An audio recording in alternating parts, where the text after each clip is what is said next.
This community is an historical neighborhood. It's been here since the 1800s. Many of the people in this community were part of the neighborhood that would feed its community, part of the Black Panthers. I mean, just a whole community of people. This was once a thriving blues community. So if you can imagine people, it was barbecue in this community, fish. You could come down here and get, just any type of down home food that you want to get. And now those stores are, slowly dwindling.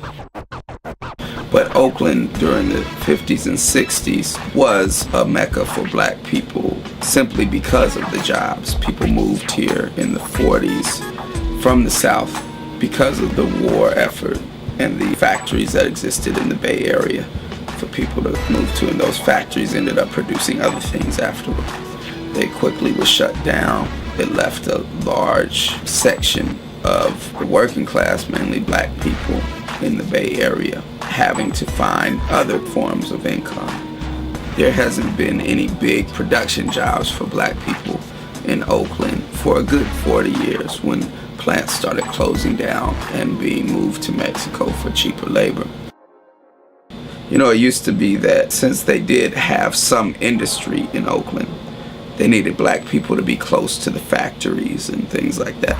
Well, we don't got that anymore. So we don't need the Black people in the cities anymore. We know that one way that gentrification works is by saying to people that may be consciously or unconsciously racist that you won't have to deal with these Black people that are here. They're either going to be gone or the police have them locked away and scared enough to not come out. When you look at what City Repair has done with corners, this is very interesting because these corners are well utilized all the time.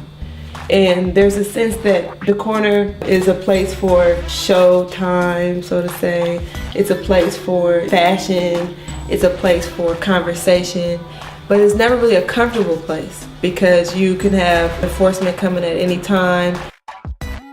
People will call the police on people if they see a bunch of young Black people hanging out on the corner, and just call the police. The police will come and harass people and this and that. And even if nobody gets arrested for having things, after a while people are like, I'm not hanging out there. That in Oakland they had 350 cops just 3.5 years ago. Now they got 1,000 cops patrolling Black people. San Francisco's doubled its police force, and every area, major metropolis where Black people live all across this country, they've doubled, tripled, and quadrupled their police force, equipped them with tanks, all kinds. We got to stop it, brother. Let's get together and unify.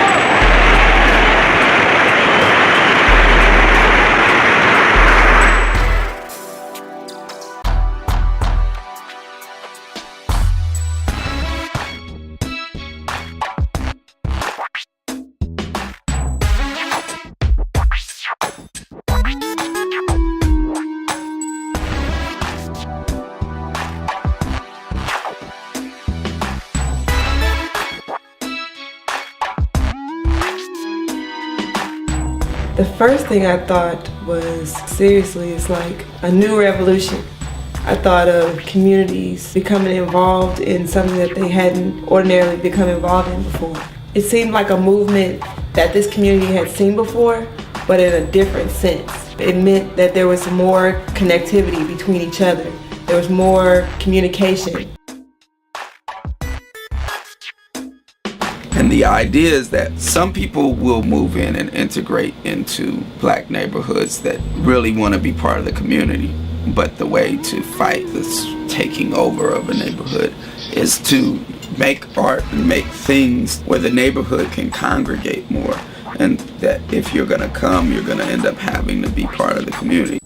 So if we create art and create things that make more community, rather than just beautify the property, but beautify the ways that we can interact with each other, then that will in turn beautify the landscape and the property too.